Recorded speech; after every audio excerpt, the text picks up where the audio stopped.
है। हाँ।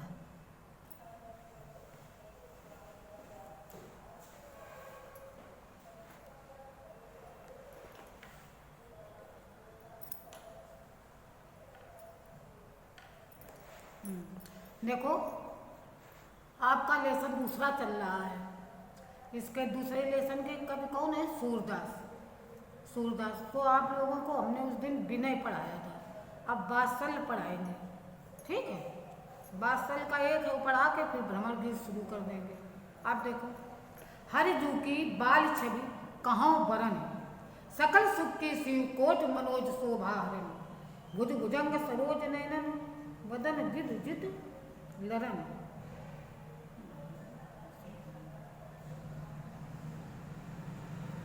हाँ, यहाँ पर कवि ने श्री कृष्ण की बाल छब का बड़ा ही सुंदर वर्णन किया है। कहते हैं कि हरिजू की बाल छवि कहाँ बरन, भगवान कृष्ण की बाल सुंदरता का मैं कहाँ तक वर्णन करूं, जितना भी वर्णन करूं उतना ही कम है। सकल सुख की सीमा, वो तो संपूर्ण सुखों की सीमा है, जो कोटि मनोज शोभा है, जो करोड़ों कामदेवों की शोभा को भी लज्जित करते हैं। भुज भुजंग सरोज नैनन, उनकी भुजाएं जो हैं सर्प के समान, और उनके नेत्र कमल की पंखुड़ी के समान, और उनका मुख चंद्रमा के समान है, जिसे उन्होंने जित लड़न, लड़ाई में जैसे जीत लिया हो। और रहे विवरण, सर्प जो हैं डर की वजह से बिलू में जा रहे हैं, और कमल जल में छुप रहा है, और चंद्रमा आकाश में छुप रहा है। उपमा अपर दुर्धर, यानी इनकी सुंदरता से डर करके ये लोग अपने सांप जो हैं बिलों में, और कमल जल में, और चंद्रमा आकाश में छिप गए हैं। मंजु मेचक मृदुल तम, मंजु माने सुंदर, मेचक माने मेल खाता हुआ, मधुल तन उनका कोमल शरीर है, अनुहरत भूषण भरन, और उस कोमल शरीर पर आभूषणों को धारण किए हुए हैं, जिन्हें देखकर ऐसा लग रहा है मनो सुभग श्रृंगार शिस्तर। मनो माने मानो, सुभग माने सुंदर, श्रृंगार का कोई छोटा वृक्ष हो और फरो अद्भुत फरन, और उस पर अनेकों प्रकार के अनोखे फल लगे हुए हैं। चलत पद प्रतिबिंब मणि आंगन, और जब श्री कृष्ण घुटनों के बल उस पृथ्वी पर मणि के आंगन में चलते हैं, तो उनके हाथों और पैरों का जो प्रतिबिंब प्रत्येक मणियों में पड़ता है, तो उसके लिए जलत संपूर्ण सुभग छवि भर लेत उर जन धरन। तो हमारी पृथ्वी जो है, उनकी सुंदरता को भरने के लिए कमल रूपी बैठकी को सजाए हुए हैं, और उसे अपने हृदय में धारण कर लेती है। पूर्ण फल अनुभव सुतई विलोक कह नंद घरन, नंद की पत्नी यशोदा जो है अपने पुत्र के सुख को देखकर अपने पूर्ण जन्मों का फल का अनुभव करती हैं, और कहती हैं सूर प्रभु की उर्वशी किलकन ललित लड़खड़न। सूरदास जी कहते हैं कि यशोदा माता कहती हैं कि श्री कृष्ण का किलकना लड़खड़ाना हमारे हृदय में बसा हुआ है। अब वात्सल्य आपका खत्म हो गया। वात्सल्य का मतलब होता है जहाँ माता का पुत्र के प्रति स्नेह होता है, वहाँ पर वात्सल्य रस होता है। अब देखो, ऊधव जोग जोग हम नाही, अबला सार ज्ञान कै जाने कैसे ध्यान धराही, ते मूनन नयन कहत हो हरि मूरत जिन माही, ऐसी कथा कपट की मधुकर हमसे सुनी न जाही, श्रवण चीर सिर जटा बंधाऊं ये दुख कौन समाही, चंदन तज अंग भस्म बतावत विरय अनल अतिदाही, जोगी भ्रमत जाहि लग भूले सो तो है अब माही, सूर श्याम ते न्यारी न पलछन ज्यों घटते पर छाही। अब देखो गोपियां कहती हैं उद्धव से कि हे उद्धव, हम तुम्हारे योग साधना के योग्य नहीं हूं। क्यों? अबला सार ज्ञान कह जाने, मैं अबला नारी हूं, तुम्हारे निर्गुण ब्रह्म के ज्ञान को मैं कैसे समझ सकती हूँ और कैसे ध्यान धराएं और कैसे मैं इसे ध्यान में रख सकती हूँ। तेई नूदन नैनन कहा तो उन नेत्रों को तुम बंद करने के लिए कहते हो, हरि मूरत जिनमाही, जिन नैनों में श्री कृष्ण की छवि बसी हुई है। ऐसी कथा कपट की मधुकर हमसे सुनी न जाए। हे उद्धव, ऐसी कपट पूर्ण कहानी हमने तुम्हारी जो तुम हमें बता रहे हो ये हमसे सुनी नहीं जाती है। श्रवण चीर सिर जटा बधाओ, तुम हमारे कानों को चीर कर और सिर पर जटा बांधने की बात कहते हो, ये दुख कौन समाई, ये हमारे लिए बड़े ही दुख की बात है। चंदन तज अंग भस्म बतावा, चंदन को त्याग कर शरीर में भस्म लगाने की बात कहते हो, जो हमारे विरह अनल अतिदायी, जो हमारे विरह रूपी अग्नि को अत्यधिक जलाएगा। जोगी भ्रमत जाई लग भूले सो तो है अपमाही, हमें लगता है कि तुम रास्ता भूल गए हो और भ्रम पूर्वक यहाँ पर आए हो। सूर्य श्याम ते न्यारी न पलछिन, जो घटते परछाई। सूरदास जी कहते हैं कि गोपियां उद्धव से कहती हैं कि हे उद्धव, मैं श्री कृष्ण से एक क्षण भी अलग नहीं रह सकती हूँ। जो घटते परछाई, जिस प्रकार से शरीर से परछाई जुड़ी होती है उसी प्रकार से श्री कृष्ण हमारे हृदय में समाये हुए हैं।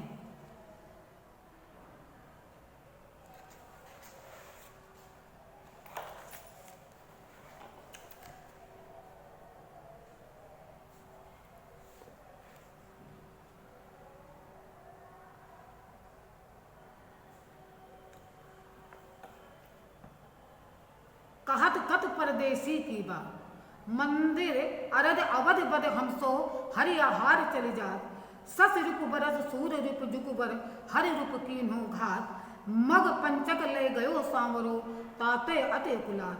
नखत वेद गए जोर अर्ध कर, सोई बनत अब खात। सूरदास बस भई बिरह के, कर मीजे पछता। देखो गोपियां जो हैं उद्धव से कहती हैं कि हे उद्धव, कहत कत परदेसी की बात, उस परदेसी की बात मुझसे मत करो। मंदिर अरद अवध बद हमसे, मतलब जिन्होंने मुझे 15 दिन का वादा किया था, हर आहार चल जा, लेकिन पूरा महीना बीत गया है। लेकिन क्या हो गया है? पूरा महीना बीत गया है, लेकिन अब भी श्री कृष्ण आए नहीं है। सस रिपु बरस, यानी चंद्रमा का जो शत्रु होता है वो कौन होता है? दिन। चंद्रमा का शत्रु क्या होता है? दिन होता है। समझ में आया? सस रिपु यानी चंद्रमा का शत्रु दिन हमें वर्षों के समान लगता है, और सूर्य रिपु और सूर्य का शत्रु रात हमें युगों की भांति लगती है। हर रूप की नो घात, और हर रूप मतलब जानते हो? शंकर का शत्रु अर्थात कामदेव। शंकर का शत्रु अर्थात कामदेव मुझ पर घात लगाए हुए हैं। मग पंचक ले गयो सांवरो, मग पंचक यानी माघ नक्षत्र से 5वां नक्षत्र अर्थात मतलब चित्रा होता है, आ गया है, और ताते अतिकुलात, इसी से हमारा हृदय अत्यंत व्याकुल हो रहा है। मतलब गोपियां कहती है कि हे उद्धव, उस परदेसी की बात मुझसे न करो जिसने 15 दिन के बाद आने का वादा किया था और पूरा महीना व्यतीत हो गया पर अभी नहीं आया। चंद्रमा का शत्रु दिन वर्षों की भांति लगता है, और सूर्य का शत्रु रात मुझे युगों की भांति लगता है, और शंकर जी का शत्रु कामदेव मुझ पर घात लगाए हुए। मग पंचम यानी माघ में 5वां नक्षत्र हो गया, लेकिन सांवरे आज तक भी नहीं आए हैं। इसीलिए हमारा हृदय अत्यधिक व्याकुल हो गया है। नखत वेद ग्रह जोर अर्ध ग्रह। नखत कितने होते हैं? 27। वेद कितने होते हैं? 4। और ग्रह कितने होते हैं? 9। कहते हैं जोड़ कर इनका योग करो तो 40 बनते हैं, और वर्ध कर इनका आधा कर दो तो 20 होते हैं। तो गोपियाँ कहते हैं सोई बनत अब खा, और वही विष ही मुझे खाते बन रहा है। सूरदास बस भई बिरह के कर मीजे पछताए। सूरदास जी कहते हैं, गोपियाँ कहती हैं कि अब तो हम बिरह के अधीन हो गई हूँ, अब मुझे हाथ मलकर पश्चाताप करना पड़ रहा है। आया समझ में? निस दिन बरसत नैन हमारे, सदा रहत बरसा ऋतु हम पर, जब ते श्याम सिधारे। द्रंग अंजन ना रहत निस्वासर, कर कपोल भयकारे, और कंचुक पट सूखत नहीं, कबहूँ उर बिच बहत पनारे। आंसू सलिल सबय भई काया, पल न जात दिस तारे। सूरदास प्रभु यह परोखों, गोकुल काहे बिसारे।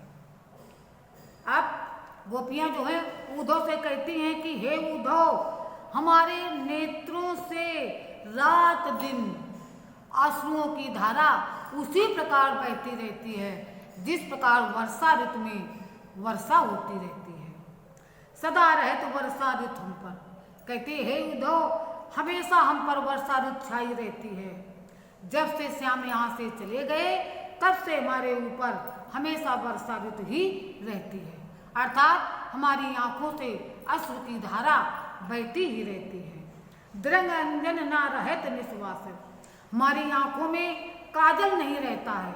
निस्वा क्योंकि अश्रु की धारा बहती रहती है, जिससे हमारी आंखों में काजल भी नहीं रहता, और बह करके आने वाले आंसू कर कपोल भयकारे, और जो हमारे हाथों और गालों को काले कर देते हैं। कंचुक पट सूखत नहीं कबहूँ। कंचुक पट जानते हो क्या होता है? कंचुक पट यानी हमारा चोली का वस्त्र जो है कभी भी सूखता नहीं है। क्यों नहीं सूखता है? क्योंकि हमारे हृदय के बीच में पनारे, वर्षा ऋतु में जिस प्रकार से पनारे बहते हैं, उसी प्रकार से हमारे आंसुओं की धारा बहकर हृदय से ही निकलती है, पनारे की भाव। आंसू सलिल सबय भई काया, यानी हमारा संपूर्ण शरीर जो है अश्रुरूपी जल में परिवर्तित हो गया है। पल न जात दिस्तारे, एक क्षण भी क्रोध टालने से भी नहीं टलता है। सूरदास प्रभु यह परोखों, गोकुल काहे बिसारे। सूरदास जी कहते हैं कि गोपियाँ कहती कि हे उद्धव, मैं श्री कृष्ण को परखों, मतलब हम उनका आने का इंतजार करती हूँ कि उन्होंने गोकुल क्यों भुला दिया है। वो जब से गए तब से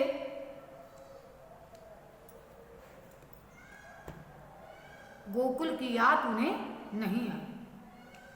आगे देखो, उद्धव भली भई ब्रज आए, विदु कुलाल की ने काचे घटते तुमान पकाए। रंग दीन्हो हो कान सांवरे, अंग अंग चित्र बनाए। पाते गिरे न नयन नेहते, अवध अटा पर छाए। ब्रज कर आवा जोग ईंधन कर, सुरत आन सुलगाए। फूक गुसास बिरे प्रजन संग, ध्यान दरस सिगराए। भरे सपूरन सकल प्रेम जल, छून न काहू पाए। और राजकाज ते गए सूर, प्रभु नन नंदन कर लाए। गोपियां कहती है हे उद्धव, भली भई ब्रज आए, ये अच्छा हुआ जो आप ब्रज में चले आए। विदु कुलाल की ने कांचे घटते तुम आन पकाए। जिस प्रकार से ब्रह्मा रूपी कुम्हार ने जो है कच्चे घड़े का निर्माण करता है और उसको आवे में आकर पकाता है। और रंग दीनो हो कान सांवरे, और रंग दीनो हो कान सांवरे, जो कि यहाँ पर श्री कृष्ण के रंग में रंगा हुआ है। अंग अंग चित्र बनाए, हमारे अंग अंग में श्री कृष्ण का चित्र समाया हुआ है। पाते गरे न नयन नेहते, अवध अटा पर छाए। यानी हमारे नेत्रों में उनके प्रति प्रेम अब भी कम नहीं हुआ है, और उनके आने की अवधि को देखते देखते हमारी आंखें हमेशा अटारियों पर छाई रहती हैं। ब्रज कर आवा जो गई धनकर, कहते हैं कि हे उद्धव, चाहे ब्रज को ब्रज कर आवा, ब्रज का को चाहे आवा बना लो और योग का ईंधन बना लो, और हमारा जो श्री कृष्ण की याद है उसको आकर उस अग्नि में जला दो और फूंक उसास बिरे प्रज्वल। लेकिन हमारी जो तीव्र सांसें हैं उसी से बिरे की अग्नि और प्रज्वलित हो जाती है। केवल ये अग्नि तभी समाप्त होगी जब ध्यान दरस से रहे, जब श्री कृष्ण के मैं दर्शन प्राप्त कर लूँगी, तभी हमारी बिरे की अग्नि समाप्त होगी। भरे सपूरन सकल प्रेम जल छुअन न काहू पाए, कहते हैं सकल माने संपूर्ण प्रेम रूपी जल हमारे इस शरीर में भरा हुआ है, छुअन न काहू पाए, इसे कोई भी स्पर्श नहीं कर सकता है। राज काजते गए सूर्य प्रभु नंद नंदन कर लाए, कहते हैं हमारे प्रभु, सूरदास जी कहते हैं, गोपियाँ कहती हैं उद्धव से कि हमारे प्रभु तो मथुरा में राज काज संभालने के लिए गए थे, नंद नंदन कर लाए, जिसे नंद के पुत्र को अपने राजकाज को संभालने के लिए लाए थे।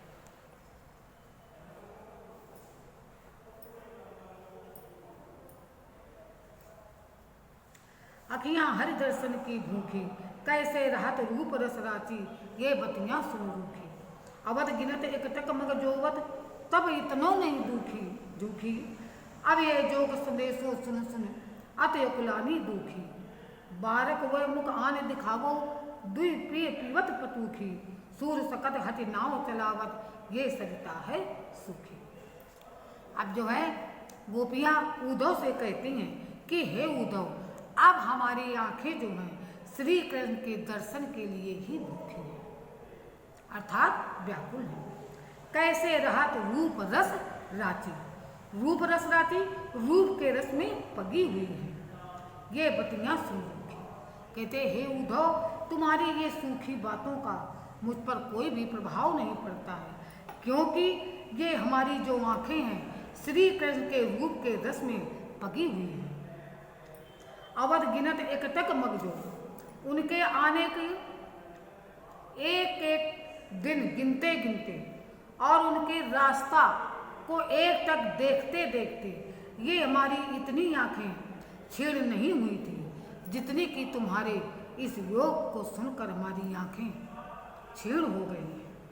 अब ये योग संदेशों सुन सुन अति कुलानी दुखी, तुम्हारे ये योग के संदेश को सुन सुन करके अब हमारे हृदय को अत्यधिक व्याकुलता हो गई है तथा हमारा मन अत्यंत दुखी हो गया है। बारक वह मुख आन दिखाओ, दुर्पी पिबत पतुखी।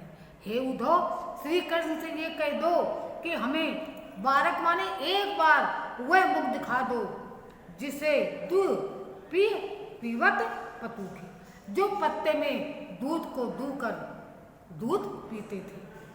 सूर सकत हटि नाव चलावत, ये सरिता है सुखी।